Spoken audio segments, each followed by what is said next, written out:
É lindo ser católico, mas também é muito difícil. Quem não acha que é muito difícil está trilhando um caminho errado, diria eu. Já é outro catolicismo. Existe esse fenômeno na internet da bolha católica de um catolicismo das maravilhas, em que as pessoas só pegam os elementos mais interessantes e mais belos da fé e fazem isso em detrimento dos seus aspectos mais severos.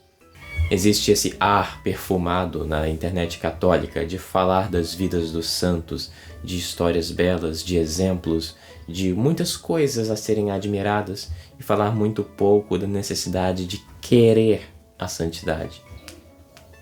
O problema é, ser católico é muito difícil.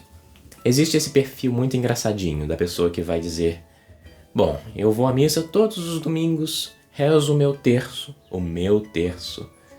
Eu não tenho pecado.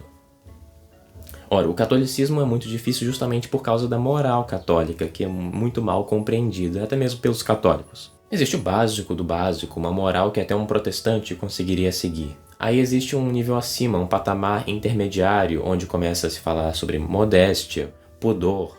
E existe um nível acima, onde começa-se a pensar e refletir sobre os seus próprios pensamentos e movimentos internos que podem ser pecaminosos e como nós devemos mortificá-los.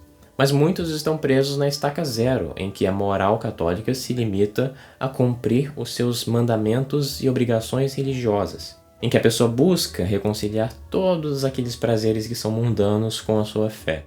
Eu rezo meu terço, vou à missa todos os domingos, faço minhas obrigações, faço até minha oração da manhã e da noite. Como posso estar em pecado? Eu amo a Jesus. É muito engraçado, né? Quem poderá me acusar de pecado? É meio que a versão mais piedosa daquela antiga frase: eu não matei, eu não roubei, eu não tenho pecado. Eu vou à missa todos os domingos e rezo meu terço. Como que posso estar em pecado mortal? É por isso que eu digo que ser escrupuloso é um pouquinho, não só um pouquinho, muito melhor, embora não seja ideal, do que você ser de consciência relaxada.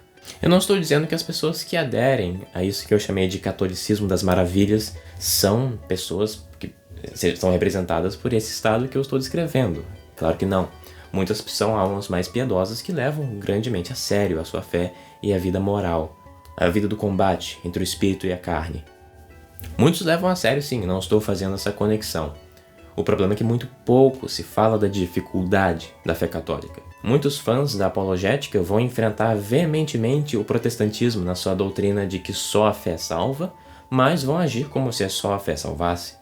Existe uma tendência horrorosa no catolicismo conservador, que é pegar e elevar a teologia da libertação como um bode expiatório para todos os problemas do mundo, ou melhor, para todos os problemas da igreja e dos fiéis católicos. Vão demonizar a teologia da libertação de uma maneira como se ela fosse a raiz de todo o mal e todos os problemas, como se não houvesse nada além. É claro, eu não sou tradicionalista, mas existe um grande problema do modernismo dentro da igreja, do qual a teologia da libertação é apenas um galho.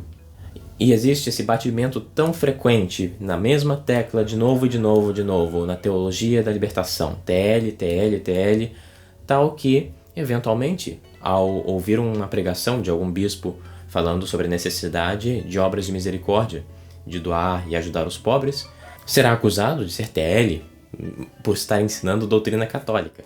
A necessidade de realizar obras de misericórdia, isto é, de visitar os doentes, visitar os presos, vestir os nus e alimentar os famintos, isto acaba sendo sempre visto com um ar de suspeita e desconfiança de ser da teologia da libertação ou de ser uma fala comunista ou socialista, sempre necessitando de algum tipo de qualificação.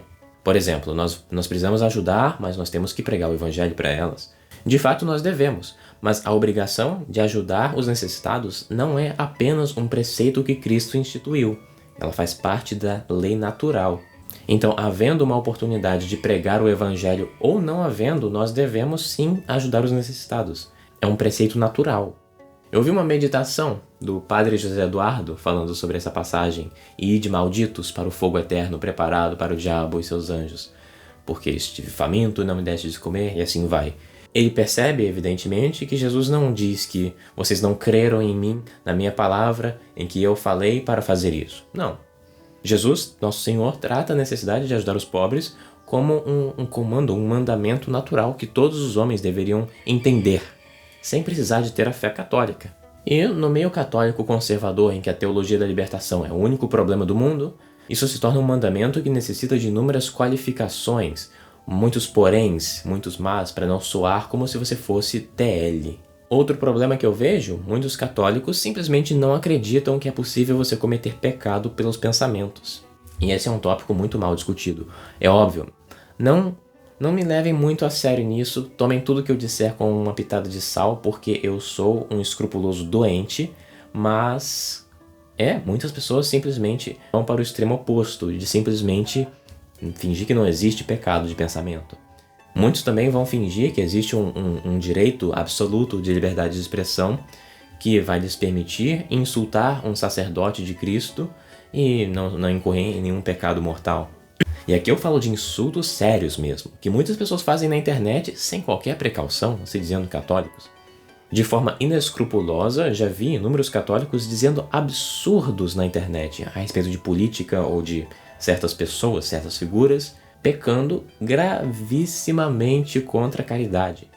Repetindo o que eu disse, muitos católicos, embora não sejam protestantes, vão agir como se a fé fosse a única coisa que lhes salvasse.